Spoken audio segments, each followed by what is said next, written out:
सर्वशक्तिमान परमेश्वर के वचनों के पाठों का संग्रह।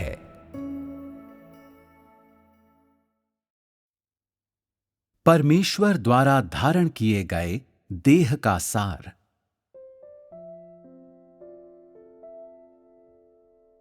अपने पहले देह धारण में परमेश्वर पृथ्वी पर 33.5 साल रहा।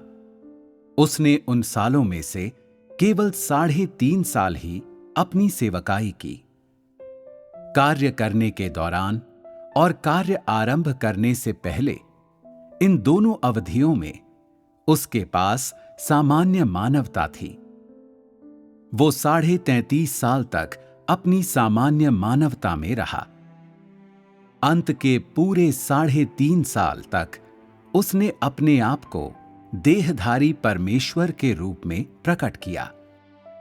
अपनी सेवकाई का कार्य प्रारंभ करने से पहले वो साधारण और सामान्य मानवता के साथ ही प्रकट हुआ। उसने अपनी दिव्यता का कोई भी चिन्ह प्रकट नहीं किया। जब उसने औपचारिक रूप से अपनी सेवकाई प्रारंभ की, तभी उसकी दिव्यता अभिव्यक्त हुई। पहले 29 साल तक का उसका जीवन और कार्य दर्शाता है कि वो एक सच्चा मानव, मनुष्य का पुत्र और एक देह था, क्योंकि सही तौर पर उसकी सेवकाई 29 साल की उम्र के बाद ही आरंभ हुई थी। देह धारण परमेश्वर का देह में प्रकट होना है। परमेश्वर सृष्टि के मनुष्यों के मध्य देह की छवि में कार्य करता है। इसलिए परमेश्वर को देहधारी होने के लिए सबसे पहले देह बनना होता है, सामान्य मानवता वाला देह। यह सबसे मौलिक आवश्यकता है। वास्तव में परमेश्वर के देह धारण का निहितार्थ यह है कि परमेश्वर देह में रहकर कार्य करता है। परमेश्वर अपने वास्तविक सार में देहधारी बन जाता है। वो मनुष्य बन जाता है। उसके देहधारी जीवन और कार्य को 2 चरणों में विभाजित किया जा सकता है। पहला वो जीवन है जो वो सेवकाई प्रारंभ करने से पहले जीता है। वो एकदम सामान्य मानवता में रहता है, सामान्य मानवीय परिवार में रहकर जीवन की सामान्य नैतिकताओं और व्यवस्थाओं का पालन करता है। उसकी सामान्य मानवीय आवश्यकताएं होती हैं: भोजन, कपड़ा, आवास, निद्रा।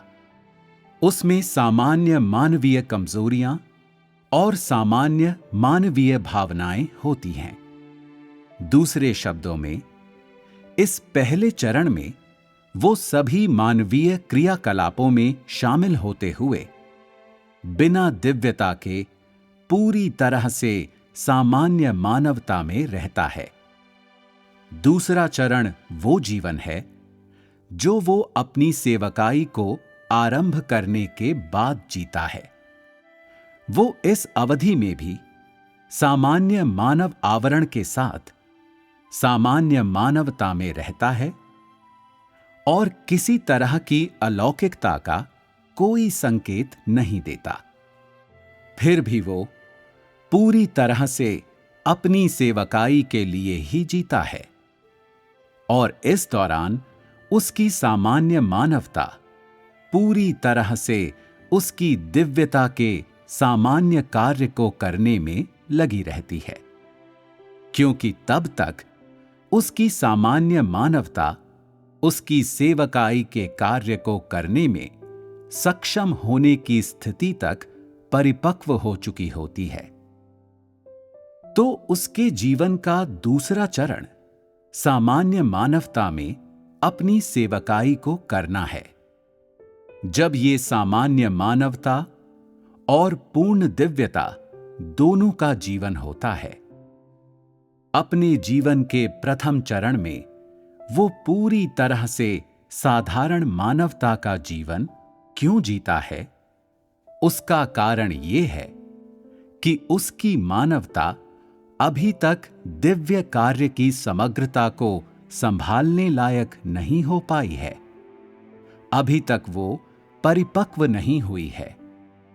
जब उसकी मानवता परिपक्व हो जाती है, उसकी सेवकाई को सहारा प्रदान करने के योग्य बन जाती है, तभी वो जो सेवकाई उसे करनी चाहिए उसकी शुरुआत कर सकता है। चूंकि उसे देह के रूप में विकसित होकर परिपक्व होने की आवश्यकता होती है, इसलिए उसके जीवन का पहला चरण सामान्य मानवता का जीवन होता है। जबकि दूसरे चरण में, क्योंकि उसकी मानवता उसके कार्य का दायित्व लेने और उसकी सेवकाई को करने में सक्षम होती है, अपनी सेवकाई के दौरान देहधारी परमेश्वर जिस जीवन को जीता है, वो मानवता और पूर्ण दिव्यता दोनों का जीवन होता है। यदि अपने जन्म के समय से ही देहधारी परमेश्वर अलौकिक संकेतों और चमत्कारों को दिखाते हुए गंभीरता से अपनी सेवकाई आरंभ कर देता, तो उसमें कोई भी दैहिक सार नहीं होता। इसलिए उसकी मानवता उसके दैहिक सार के लिए अस्तित्व में है। मानवता के बिना कोई देह नहीं हो सकता और मानवता के बिना कोई व्यक्ति मानव नहीं होता। इस तरह परमेश्वर के देह की मानवता परमेश्वर के देह धारण की अंतर्भूत संपत्ति है। ऐसा कहना कि जब परमेश्वर देह धारण करता है तो वो पूरी तरह से दिव्य होता है, मानव बिल्कुल नहीं होता, ईश निंदा है, क्योंकि इस वक्तव्य का कोई अस्तित्व ही नहीं है और ये देह धारण के सिद्धांत का उल्लंघन करता है।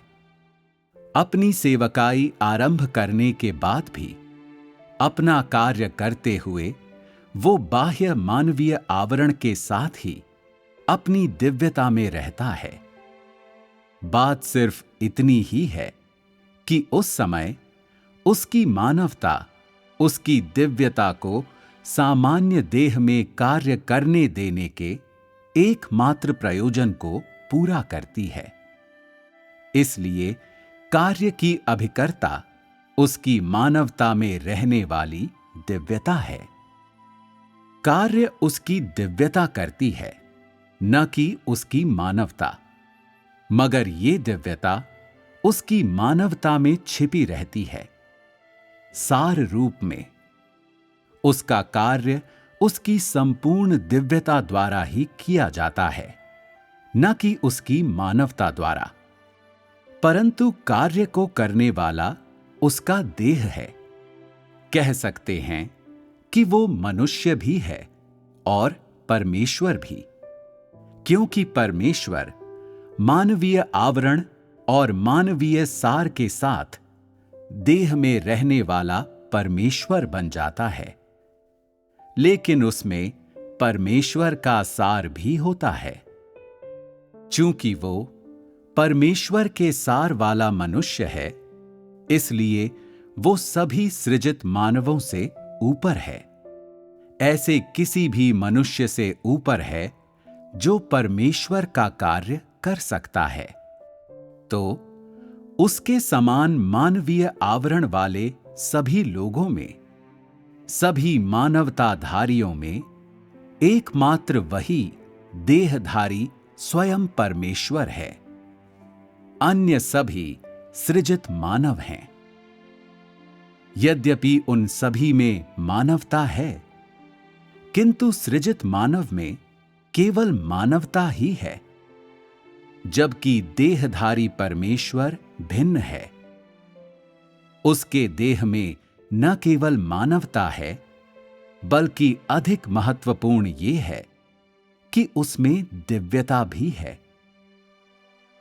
उसकी मानवता उसके देह के बाहरी रूप रंग में और उसके दिन प्रतिदिन के जीवन में देखी जा सकती है, किंतु उसकी दिव्यता को देख पाना मुश्किल है, क्योंकि उसकी दिव्यता केवल तभी व्यक्त होती है जब उसमें मानवता होती है, और ये वैसी अलौकिक नहीं होती जैसी लोग कल्पना करते हैं। इसलिए लोगों के लिए इसे देख पाना बहुत कठिन होता है। आज भी लोगों के लिए देहधारी परमेश्वर के सच्चे सार की थाह पाना बहुत कठिन है। इसके बारे में इतने विस्तार से बताने के बाद भी मुझे लगता है कि तुम लोगों में से अधिकांश के लिए ये एक रहस्य ही है। वास्तव में ये मामला बहुत सरल है। चूंकि परमेश्वर देहधारी बन जाता है, इसलिए उसका सार मानवता और दिव्यता का संयोजन है। ये संयोजन स्वयं परमेश्वर पृथ्वी पर स्वयं परमेश्वर कहलाता है। पृथ्वी पर यीशु ने जो जीवन जिया वो देह में एक सामान्य जीवन था। उसने अपने देह का सामान्य जीवन जिया। अपना कार्य करना, वचन बोलना या बीमार को चंगा करना और दुष्टात्माओं को निकालना, ऐसे असाधारण कार्य करने के उसके अधिकार ने स्वयं को तब तक प्रकट नहीं किया जब तक कि उसने अपनी सेवकाई आरंभ नहीं की। 29 वर्ष की उम्र से पहले, अपनी सेवकाई आरंभ करने से पहले, उसका जीवन इस बात का पर्याप्त प्रमाण है कि वो बस एक सामान्य देह था। इस कारण से, और क्योंकि उसने अभी तक अपनी सेवकाई आरंभ नहीं की थी, लोगों को उसमें कुछ भी दिव्य नहीं दिखाई दिया।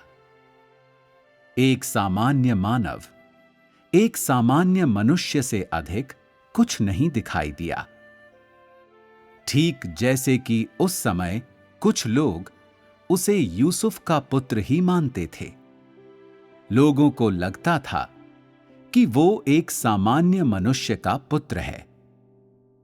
उनके पास ये बताने का कोई तरीका नहीं था कि वो देहधारी परमेश्वर का देह है। यहां तक कि जब अपनी सेवकाई करने के दौरान उसने कई चमत्कार किए, तब भी अधिकांश लोगों ने यही कहा कि वो यूसुफ का पुत्र है, क्योंकि वो सामान्य मानवता के बाह्य आवरण वाला मसीह था। उसकी सामान्य मानवता और कार्य दोनों पहले देहधारण की महत्ता को पूर्ण करने के लिए थे। ये सिद्ध करने के लिए थे कि परमेश्वर पूरी तरह से देह में आकर एक अत्यंत साधारण मनुष्य बन गया है। अपना कार्य शुरू करने के पहले की उसकी सामान्य मानवता इस बात का प्रमाण थी कि वो एक साधारण देह था, और बाद में उसने कार्य किया। इससे भी ये प्रमाणित हो गया कि वो एक साधारण देह था, क्योंकि उसने सामान्य मानवता द्वारा संकेत और चमत्कार किए, बीमार को चंगा किया और दुष्टात्माओं को देह से बाहर निकाला। वो इसलिए चमत्कार कर सका क्योंकि उसका देह परमेश्वर से अधिकार के युक्त था। परमेश्वर के आत्मा ने उसके देह को धारण किया था। उसके पास ये अधिकार परमेश्वर के आत्मा के कारण था, लेकिन इसका अर्थ ये नहीं था कि वो देह नहीं था। उसे अपनी सेवकाई में बीमार को चंगा करने और दुष्टात्माओं को निकालने का कार्य करना था। ये उसकी मानवता में छिपी दिव्यता की अभिव्यक्ति थी। भले ही उसने कोई भी संकेत दिखाए हों या अपने अधिकार को कैसे भी प्रदर्शित किया हो, लेकिन तब भी वो सामान्य मानवता में रहने वाला सामान्य देह ही था। सलीब पर जान देने से लेकर पुनर्जीवित होने तक वो सामान्य देह में ही रहा। अनुग्रह प्रदान करना, बीमार को चंगा करना और दुष्टात्माओं को निकालना, ये सब उसकी सेवकाई का हिस्सा थे। ये सारे कार्य उसके सामान्य देह में किए गए थे। चाहे वो कोई भी कार्य कर रहा हो, लेकिन क्रूस पर चढ़ाए जाने से पहले वो कभी भी अपने सामान्य मानव देह से अलग नहीं हुआ। वो स्वयं परमेश्वर था, परमेश्वर का अपना कार्य कर रहा था। लेकिन चूंकि वो देहधारी परमेश्वर था, इसलिए वो खाना भी खाता था, कपड़े भी पहनता था। उसकी आवश्यकताएं सामान्य इंसानों जैसी थीं। उसमें सामान्य मानवीय तर्क शक्ति और सामान्य मानवीय मन था। ये सब इस बात का प्रमाण है कि वो एक सामान्य मनुष्य था।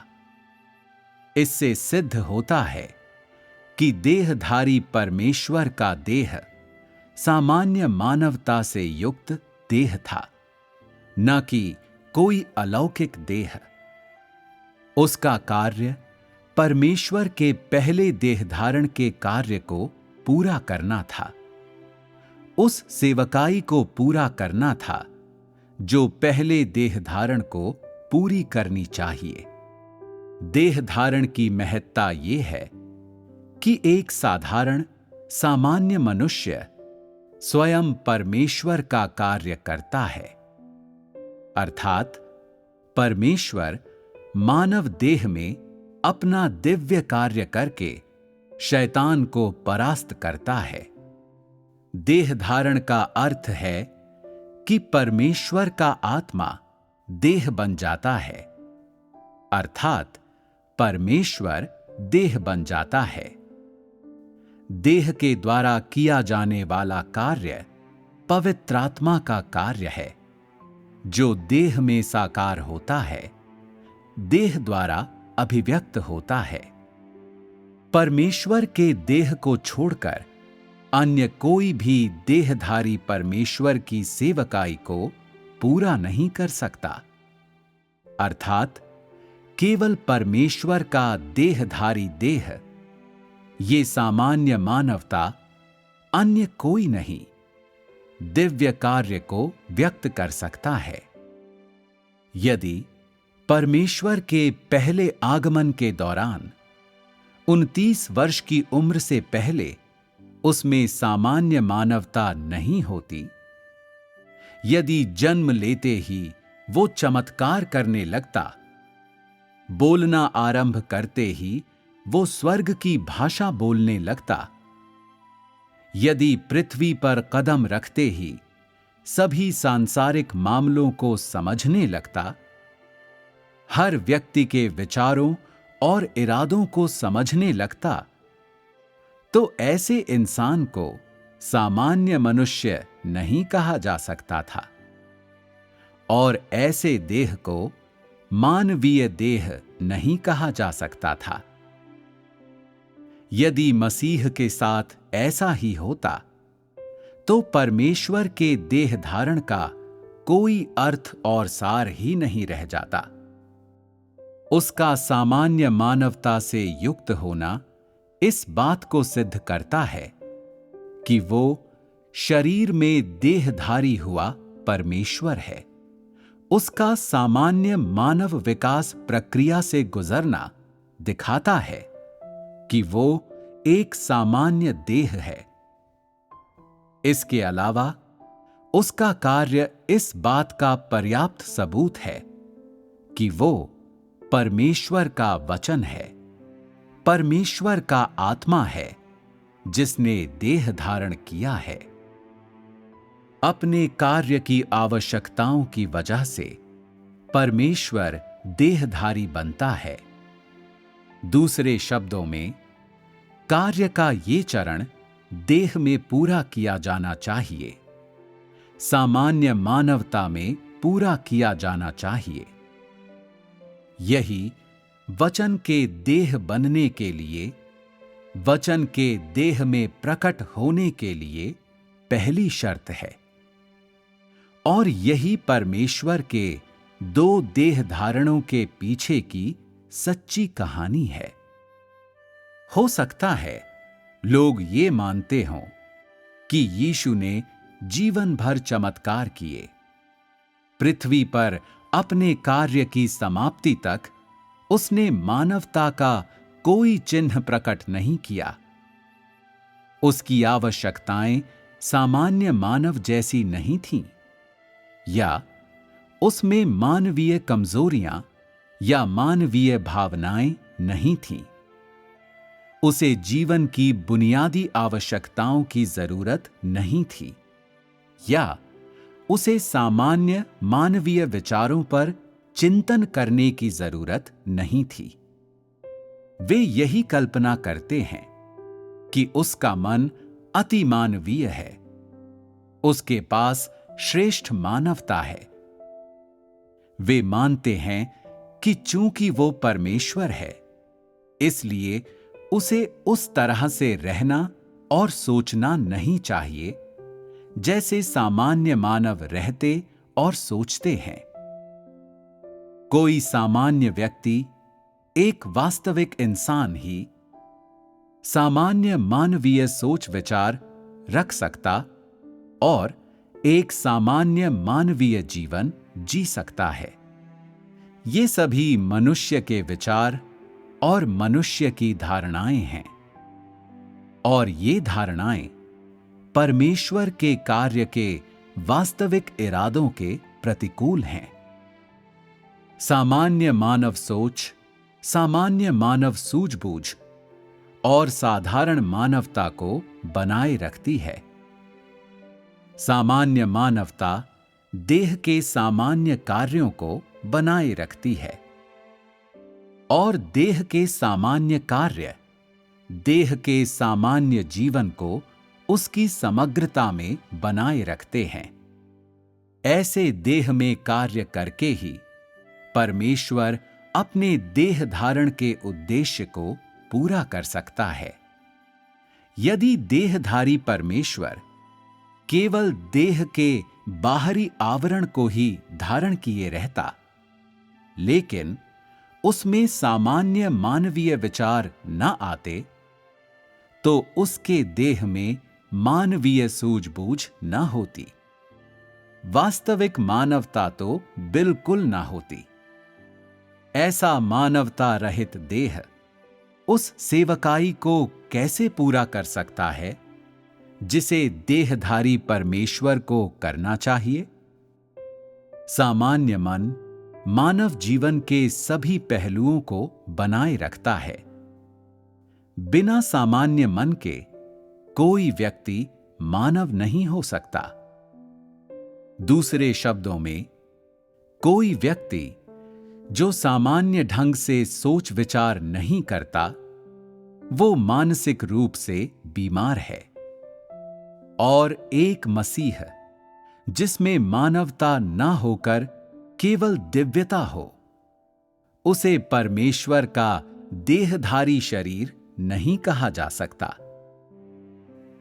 इसलिए ऐसा कैसे हो सकता है कि परमेश्वर के देहधारी शरीर में कोई सामान्य मानवता ना हो?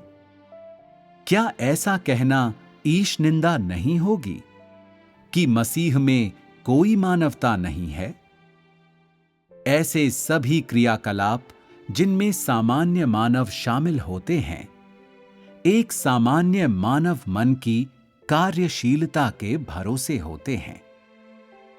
इसके बिना मानव पथभ्रष्ट की तरह व्यवहार करते, यहां तक कि वे सफेद और काले, अच्छे और बुरे में अंतर भी न कर पाते। उनमें कोई भी मानवीय आचरण न होता और नैतिक सिद्धांत न होते। इसी प्रकार से यदि देहधारी परमेश्वर एक सामान्य मानव की तरह न सोचता, तो वो एक प्रामाणिक देह, एक सामान्य देह न होता।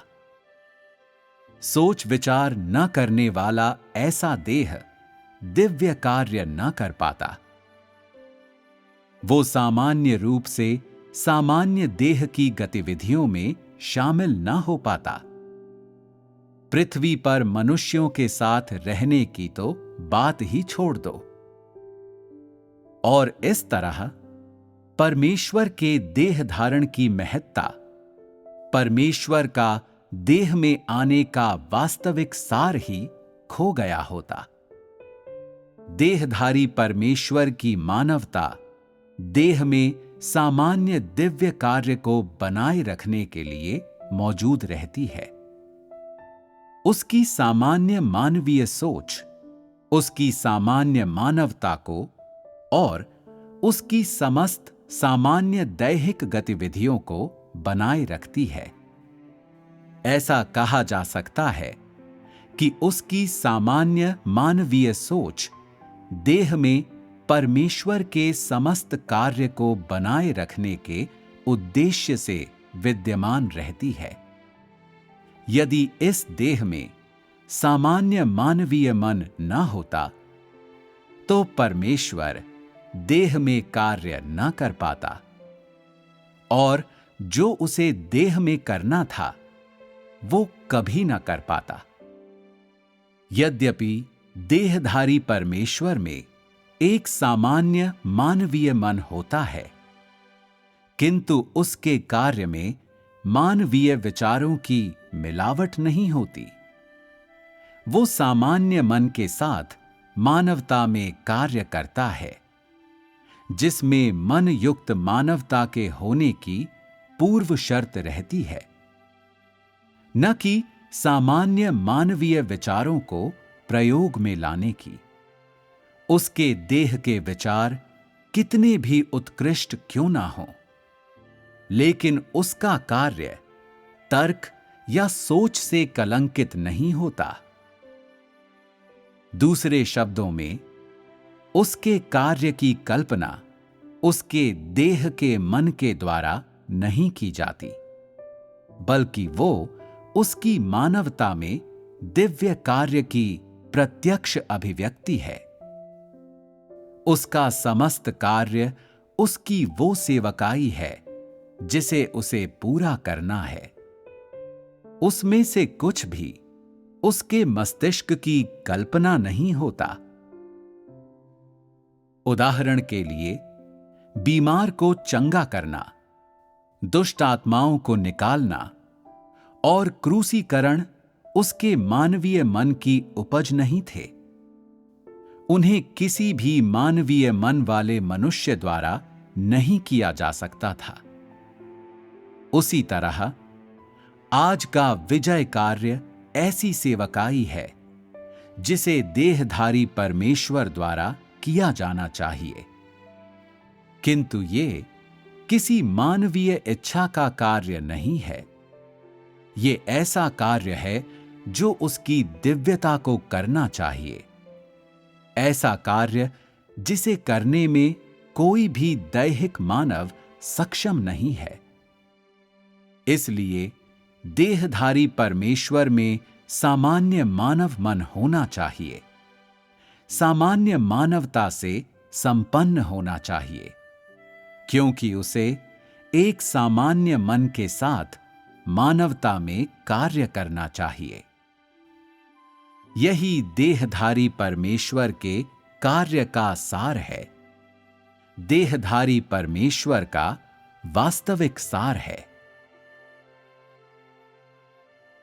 कार्य आरंभ करने से पहले यीशु सामान्य मानवता में रहता था। कोई नहीं कह सकता था कि वो परमेश्वर है। किसी को भी पता नहीं चला कि वो देहधारी परमेश्वर है। लोग उसे पूरी तरह से एक साधारण व्यक्ति ही समझते थे। उसकी सर्वथा सामान्य साधारण मानवता इस बात का प्रमाण थी कि परमेश्वर ने देह धारण किया है और अनुग्रह का युग देहधारी परमेश्वर के कार्य का युग है, न कि पवित्र आत्मा के कार्य का युग। ये इस बात का प्रमाण था कि परमेश्वर का आत्मा पूरी तरह से देह में साकार हुआ है और परमेश्वर के देह धारण के युग में उसका देह पवित्र आत्मा का समस्त कार्य करेगा। सामान्य मानवता वाला मसीह ऐसा देह है जिसमें आत्मा साकार हुआ है, जिसमें सामान्य मानवता है, सामान्य बोध है और मानवीय विचार हैं।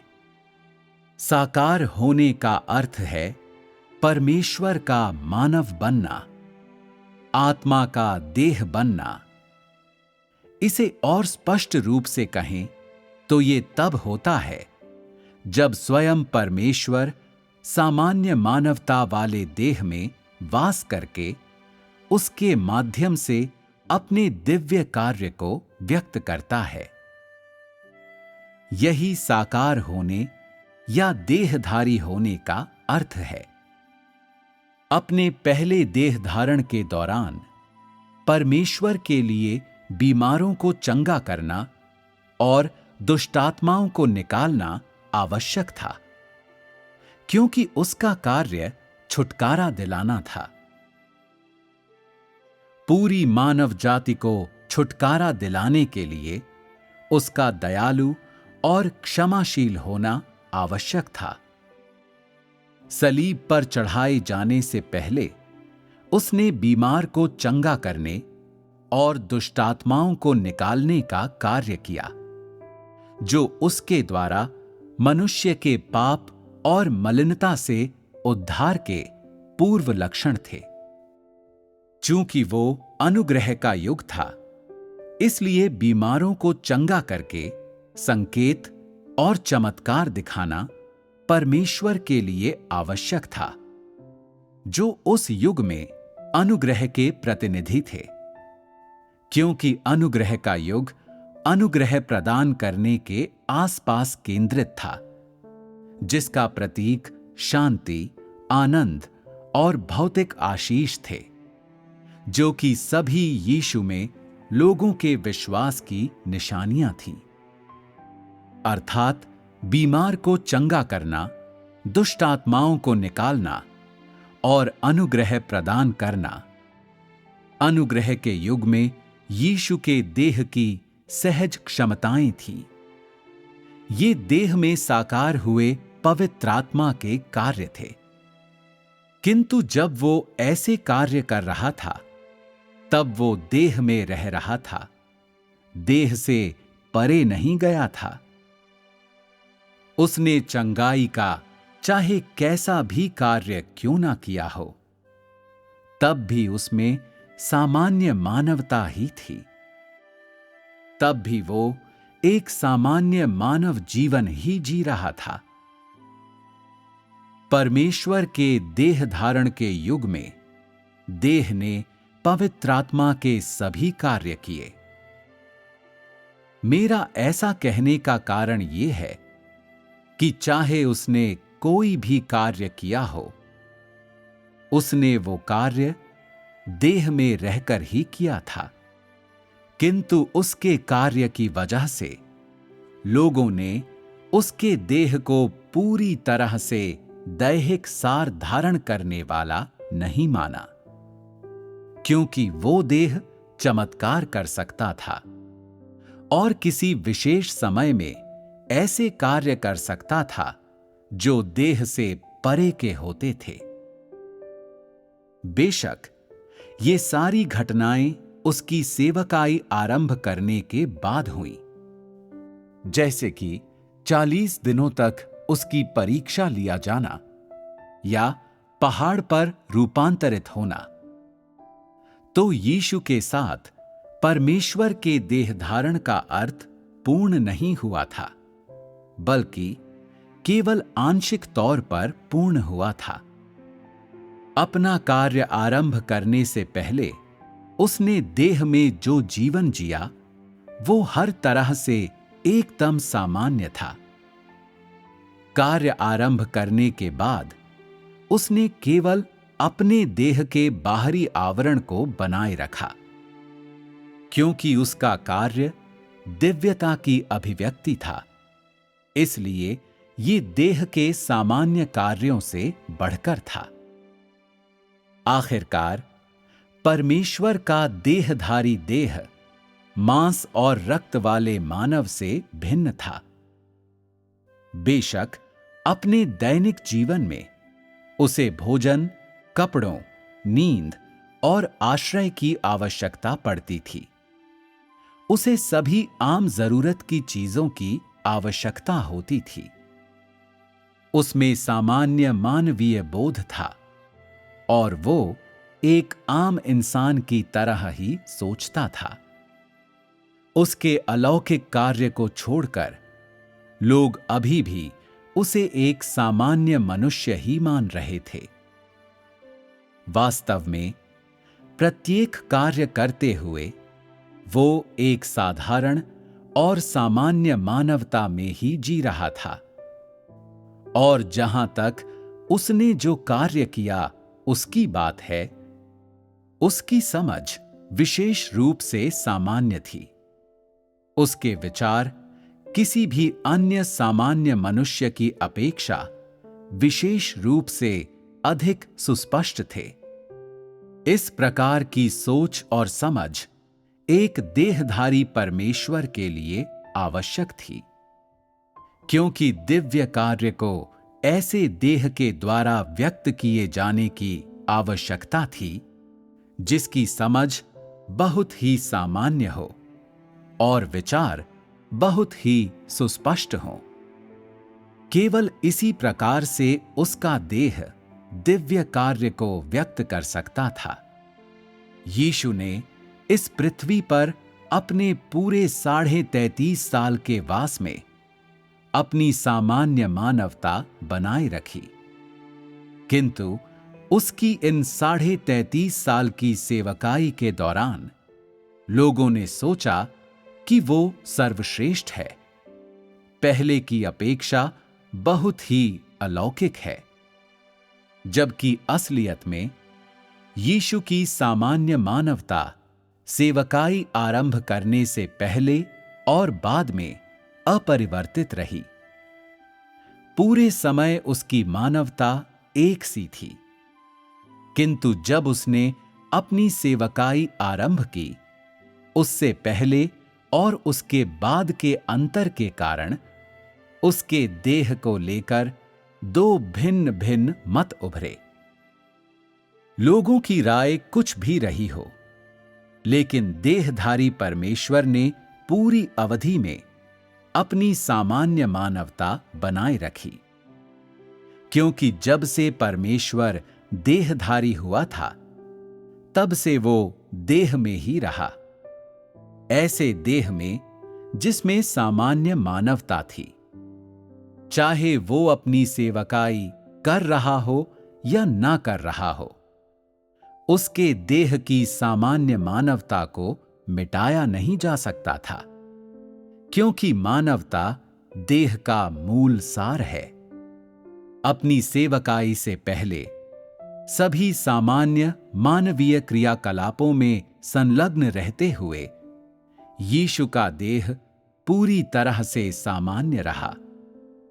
वो जरा सा भी अलौकिक नजर नहीं आया। उसने कोई भी चमत्कारी संकेत नहीं दिखाए। उस समय वो केवल एक आम इंसान था जो परमेश्वर की आराधना करता था, भले ही उसका लक्ष्य अधिक ईमानदार था। किसी भी व्यक्ति से अधिक निष्ठापूर्ण था। इस प्रकार उसकी सर्वथा सामान्य मानवता ने स्वयं को अभिव्यक्त किया। चूंकि सेवकाई का कार्य शुरू करने से पहले उसने कोई कार्य नहीं किया था, इसलिए कोई उसे पहचानता नहीं था। कोई नहीं कह सकता था कि उसका देह बाकी लोगों से अलग है, क्योंकि उसने एक भी चमत्कार नहीं किया था। स्वयं परमेश्वर का जरा सा भी कार्य नहीं किया था। लेकिन सेवकाई का कार्य प्रारंभ करने के बाद उसने सामान्य मानवता का बाहरी आवरण बनाए रखा और तब भी सामान्य मानवीय सूझबूझ के साथ ही जीता रहा। लेकिन क्योंकि उसने स्वयं परमेश्वर का कार्य करना, मसीह की सेवकाई अपनाना और उन कार्यों को करना आरंभ कर दिया था जिन्हें करने में नश्वर प्राणी, मांस और रक्त से बने प्राणी अक्षम थे, इसलिए लोगों ने मान लिया कि उसकी सामान्य मानवता नहीं है। उसका देह पूरी तरह से सामान्य नहीं है, बल्कि अपूर्ण देह है। उसके द्वारा किए गए कार्य की वजह से लोगों ने कहा कि वो देह में परमेश्वर है, जिसके पास सामान्य मानवता नहीं है। ऐसी समझ गलत है, क्योंकि लोगों ने देहधारी परमेश्वर की महत्ता को नहीं समझा। ये गलतफहमी इस तथ्य से पैदा हुई थी कि परमेश्वर द्वारा देह में व्यक्त कार्य दिव्य कार्य है, जो ऐसे देह में व्यक्त किया जाता है जिसकी एक सामान्य मानवता है। परमेश्वर देह के आवरण में था, उसका वास देह में था। परमेश्वर की मानवता में उसके कार्य ने उसकी मानवता की सामान्यता को धुंधला कर दिया था। इसी कारण से लोगों ने विश्वास कर लिया कि परमेश्वर में मानवता नहीं है, केवल दिव्यता है। अपने पहले देह धारण में परमेश्वर ने देह धारण के कार्य को पूरा नहीं किया। उसने उस कार्य के पहले चरण को ही पूरा किया जिसे परमेश्वर के लिए देह में रहकर करना आवश्यक था। इसलिए देह धारण के कार्य को समाप्त करने के लिए परमेश्वर एक बार फिर देह में वापस आया है और देह की समस्त सामान्यता और वास्तविकता को जी रहा है, अर्थात एकदम सामान्य और साधारण देह में परमेश्वर के वचन को प्रकट कर रहा है। इस प्रकार उस कार्य का समापन कर रहा है जिसे उसने देह में अधूरा छोड़ दिया था। दूसरा देह धारण सार रूप में पहले के ही समान है, लेकिन ये अधिक वास्तविक और पहले से भी अधिक सामान्य है। परिणाम स्वरूप दूसरा देहधारी देह पहले देह धारण से भी अधिक पीड़ा सहता है, किंतु ये पीड़ा देह में उसकी सेवकाई का परिणाम है, जो कि एक भ्रष्ट मानव की पीड़ा से भिन्न है। ये भी उसके देह की सामान्यता और वास्तविकता से उत्पन्न होती है, क्योंकि वो अपनी सेवकाई का कार्य सर्वथा सामान्य और वास्तविक देह में करता है। इसलिए उसके देह को अत्यधिक कठिनाई सहनी होगी। उसका देह जितना अधिक सामान्य और वास्तविक होगा, उतना ही अधिक वो अपनी सेवकाई में कष्ट उठाएगा। परमेश्वर का कार्य एक बहुत ही आम देह में अभिव्यक्त होता है। ऐसा देह जो कि बिल्कुल भी अलौकिक नहीं है। चूंकि उसका देह सामान्य है और उसे मनुष्य को बचाने के कार्य का दायित्व भी लेना है, इसलिए वो अलौकिक देह की अपेक्षा और भी अधिक पीड़ा भुगतता है। और ये सारी पीड़ा उसके देह की वास्तविकता और सामान्यता से उत्पन्न होती है। सेवकाई का कार्य करते समय जिस पीड़ा से दोनों देहधारी देह गुजरे हैं, उससे देहधारी देह के सार को देखा जा सकता है। देह जितना अधिक सामान्य होगा, उसे कार्य करते समय उतनी ही अधिक कठिनाई सहनी होगी। कार्य करने वाला देह जितना अधिक वास्तविक होता है, लोगों की धारणाएं भी उतनी ही अधिक कठोर होती हैं और उस पर आने वाले खतरों की आशंका उतनी ही अधिक होती है। फिर भी देह जितना अधिक वास्तविक होता है और उसमें सामान्य मानव की जितनी अधिक आवश्यकताएं और पूर्ण बोध होता है, वो उतना ही अधिक परमेश्वर के कार्य को देह में कर पाने में सक्षम होता है। यीशु के देह को सलीब पर चढ़ाया गया था। उसी ने पाप बलि के रूप में अपने देह को दिया था। उसने सामान्य मानवता वाले देह से ही शैतान को हराकर सलीब से मनुष्य को पूरी तरह से बचाया था और पूरी तरह से देह के रूप में ही परमेश्वर अपने दूसरे देह धारण में विजय का कार्य करता है और शैतान को हराता है।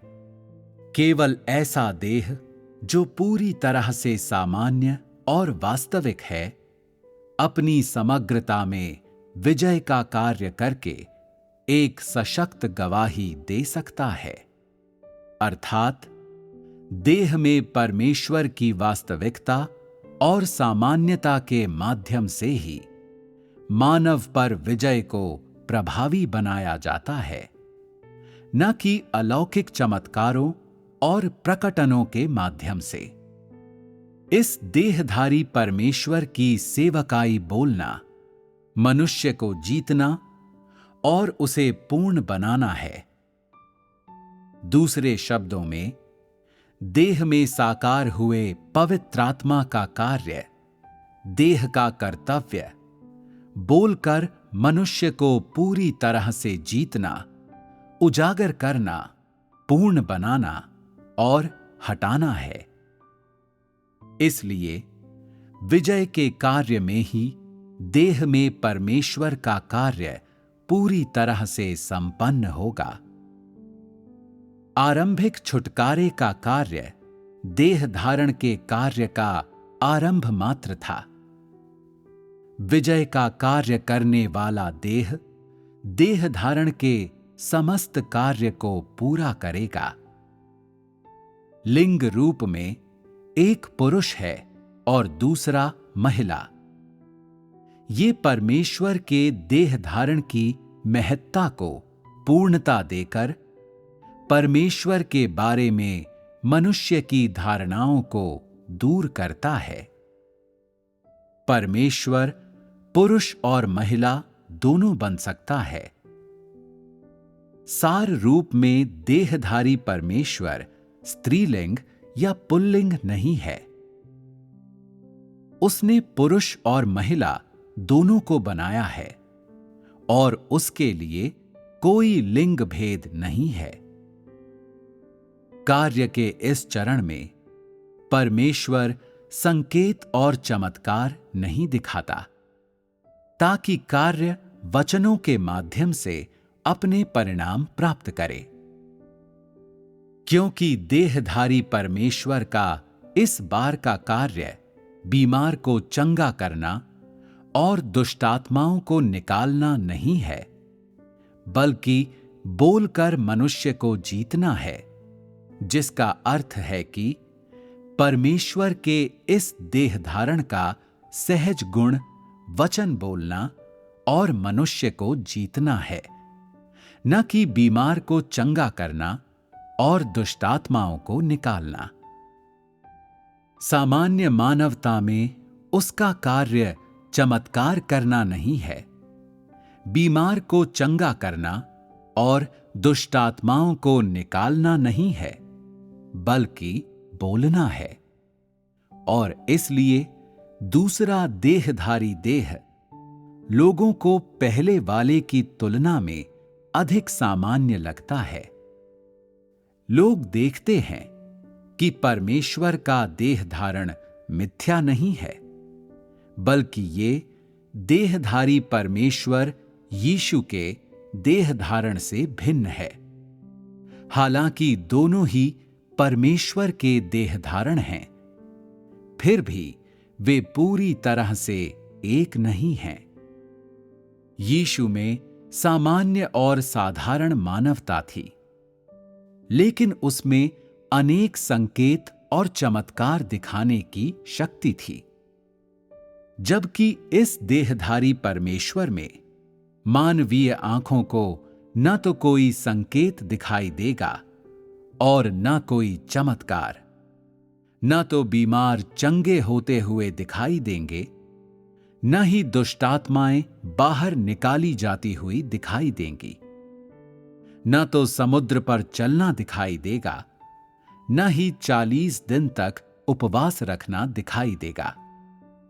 वो उसी कार्य को नहीं करता जो यीशु ने किया, इसलिए नहीं कि उसका देह सार रूप में यीशु से भिन्न है, बल्कि इसलिए कि बीमार को चंगा करना और दुष्टात्माओं को निकालना उसकी सेवकाई नहीं है। वो अपने ही कार्य को ध्वस्त नहीं करता, अपने ही कार्य में विघ्न नहीं डालता। चूंकि वो मनुष्य को अपने वास्तविक वचनों से जीतता है, इसलिए उसे चमत्कारों से वश में करने की आवश्यकता नहीं है। और इसलिए ये चरण देह धारण के कार्य को पूरा करने के लिए है। आज तुम जिस देहधारी परमेश्वर को देखते हो, वो पूरी तरह से देह है और उसमें कुछ भी अलौकिक नहीं है। वो दूसरों की तरह ही बीमार पड़ता है, उसी तरह उसे भोजन और कपड़ों की आवश्यकता होती है। वो पूरी तरह से देह है। यदि इस बार भी देहधारी परमेश्वर अलौकिक संकेत और चमत्कार दिखाता, बीमारों को चंगा करता, दुष्ट आत्माओं को निकालता या एक वचन से मार सकता, तो विजय का कार्य कैसे हो पाता? कार्य को अन्य जाति राष्ट्रों में कैसे फैलाया जा सकता था?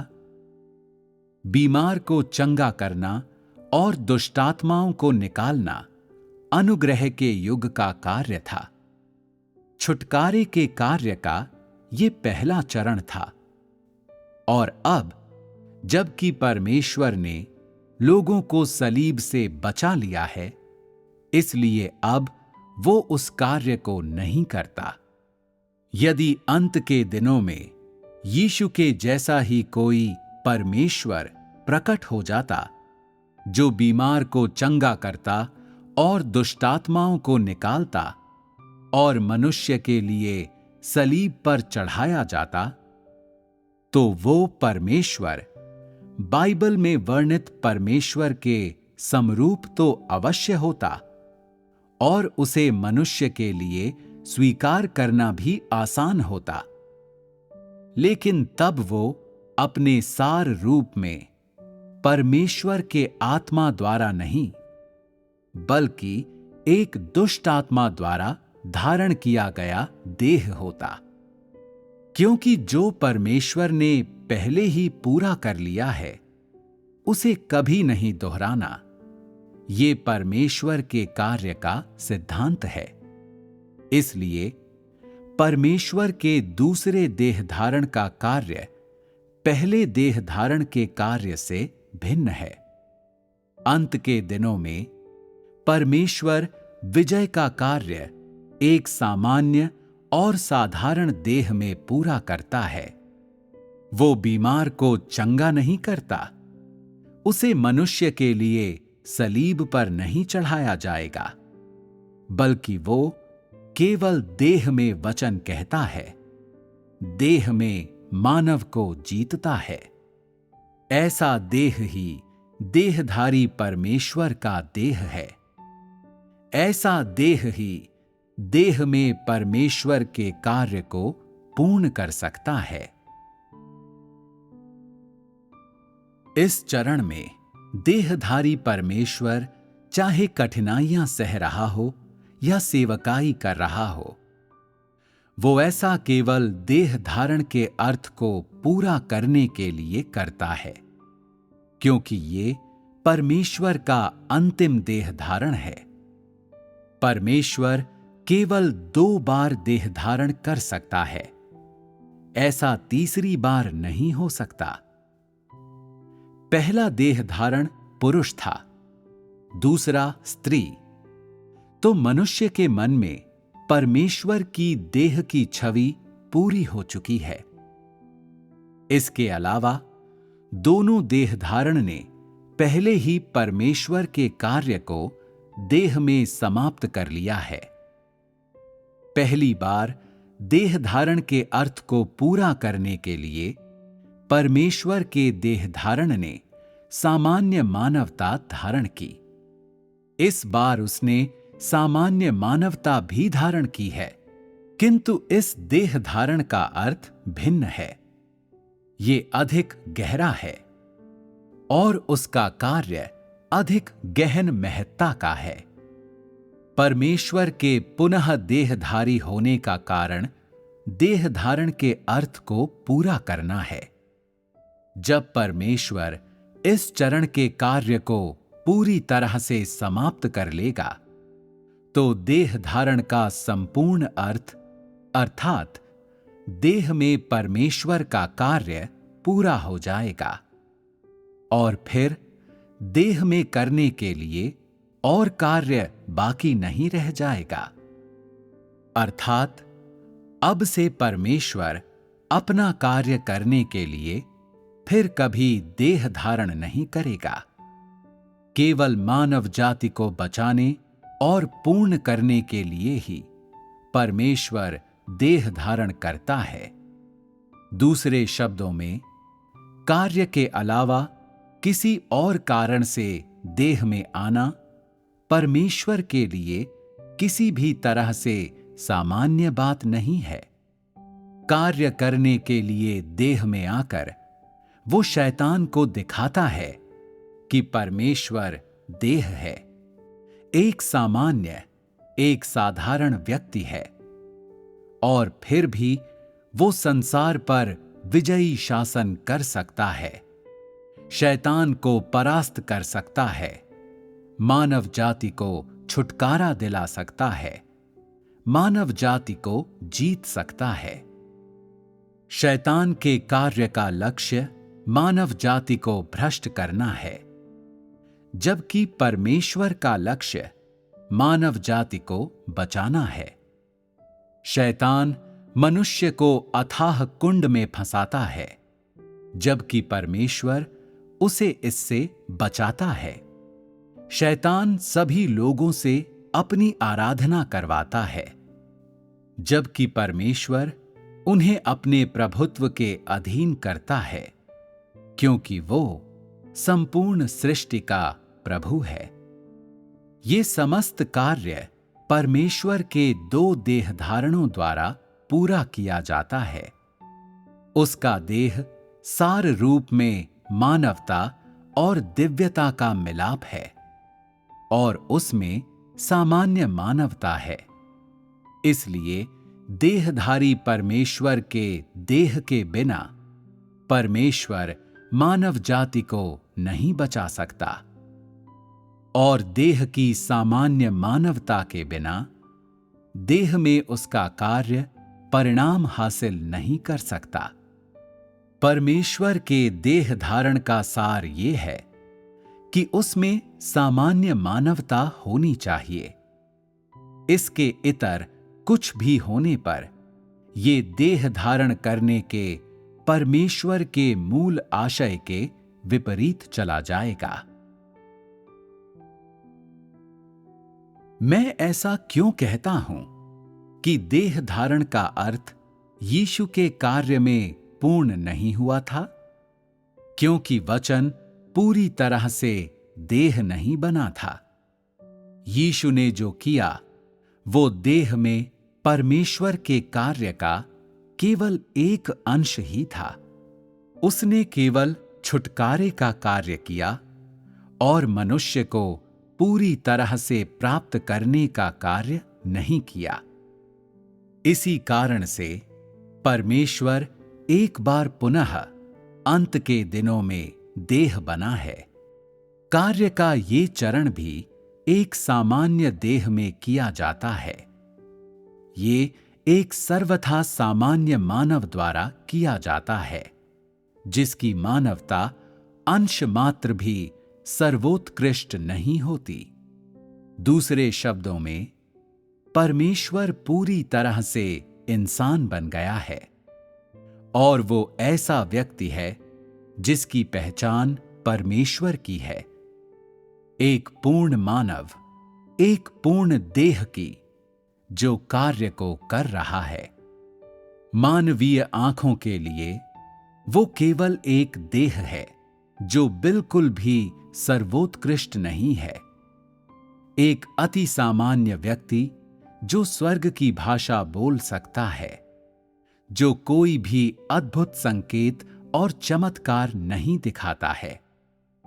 वृहद सभा कक्षों में धर्म के बारे में आंतरिक सत्य को तो उजागर बिल्कुल नहीं करता। लोगों को दूसरे देहधारी देह का कार्य पहले वाले से एकदम अलग प्रतीत होता है। इतना अलग कि दोनों में कुछ भी समान नहीं दिखता। और इस बार पहले वाले के कार्य का थोड़ा भी अंश नहीं देखा जा सकता। यद्यपि दूसरे देह धारण के देह का कार्य पहले वाले से भिन्न है, लेकिन इससे यह सिद्ध नहीं होता कि उनका स्रोत एक ही नहीं है। उनका स्रोत एक ही है या नहीं, ये दोनों देह के द्वारा किए गए कार्य की प्रकृति पर निर्भर करता है, न कि उनके बाहरी आवरण पर। अपने कार्य के 3 चरणों के दौरान परमेश्वर ने 2 बार देह धारण किया है और दोनों बार देहधारी परमेश्वर के कार्य ने एक नए युग का शुभारंभ किया है, एक नए कार्य का सूत्रपात किया है। दोनों देह धारण एक दूसरे के पूरक हैं। मानवीय आंखों के लिए यह बताना असंभव है कि दोनों देह वास्तव में एक ही स्रोत से आते हैं। कहने की आवश्यकता नहीं है कि ये मानवीय आंखों या मानवीय मन की क्षमता से बाहर है, किंतु अपने सार में वे एक ही हैं, क्योंकि उनका कार्य एक ही पवित्रात्मा से उत्पन्न होता है। दोनों देहधारी देह एक ही स्रोत से उत्पन्न होते हैं या नहीं, इस बात को उस युग और उस स्थान से जिसमें वे पैदा हुए थे, या ऐसे ही अन्य कारकों से नहीं, बल्कि उनके द्वारा किए गए दिव्य कार्य से तय किया जा सकता है। दूसरा देहधारी देह ऐसा कोई भी कार्य नहीं करता जिसे यीशु कर चुका है, क्योंकि परमेश्वर का कार्य किसी परंपरा का पालन नहीं करता, बल्कि हर बार वो एक नया मार्ग खोलता है। दूसरे देहधारी देह का लक्ष्य लोगों के मन पर पहले देह के प्रभाव को गहरा या दृढ़ करना नहीं है, बल्कि इसे पूरक करना और पूर्ण बनाना है। परमेश्वर के बारे में मनुष्य के ज्ञान को गहरा करना है। उन सभी नियमों को तोड़ना है जो लोगों के हृदय में विद्यमान हैं, और उनके हृदय से परमेश्वर की भ्रामक छवि को मिटाना है। ऐसा कहा जा सकता है कि परमेश्वर के अपने कार्य का कोई भी अकेला चरण मनुष्य को उसके बारे में पूरा ज्ञान नहीं दे सकता। प्रत्येक चरण केवल एक भाग का ज्ञान देता है, न कि संपूर्ण का। यद्यपि परमेश्वर ने अपने स्वभाव को पूरी तरह से व्यक्त कर दिया है, किंतु मनुष्य की समझ के सीमित गुणों की वजह से परमेश्वर के बारे में उसका ज्ञान अभी भी अपूर्ण है। मानव भाषा का उपयोग करके परमेश्वर के स्वभाव की समग्रता को संप्रेषित करना असंभव है। इसके अलावा परमेश्वर के कार्य का एक चरण परमेश्वर को पूरी तरह से कैसे व्यक्त कर सकता है? वो देह में अपनी सामान्य मानवता की आड़ में कार्य करता है।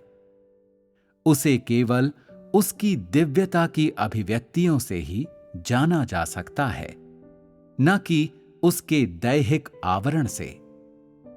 परमेश्वर मनुष्य को अपने विभिन्न कार्यों के माध्यम से स्वयं को जानने देने के लिए देह में आता है। उसके कार्य के कोई भी दो चरण एक जैसे नहीं होते। केवल इसी प्रकार से मनुष्य एक अकेले पहलू तक सीमित न होकर देह में परमेश्वर के कार्य का पूर्ण ज्ञान प्राप्त कर सकता है। यद्यपि दोनों देह धारण के कार्य भिन्न हैं, किंतु देह का सार और उनके कार्यों का स्रोत समान है। बात केवल इतनी ही है कि उनका अस्तित्व कार्य के दो विभिन्न चरणों को करने के लिए है, और वे दो अलग अलग युग में आते हैं। कुछ भी हो, देहधारी परमेश्वर के देह एक ही सार और एक ही स्रोत को साझा करते हैं। ये एक ऐसा सत्य है जिसे कोई नकार नहीं सकता।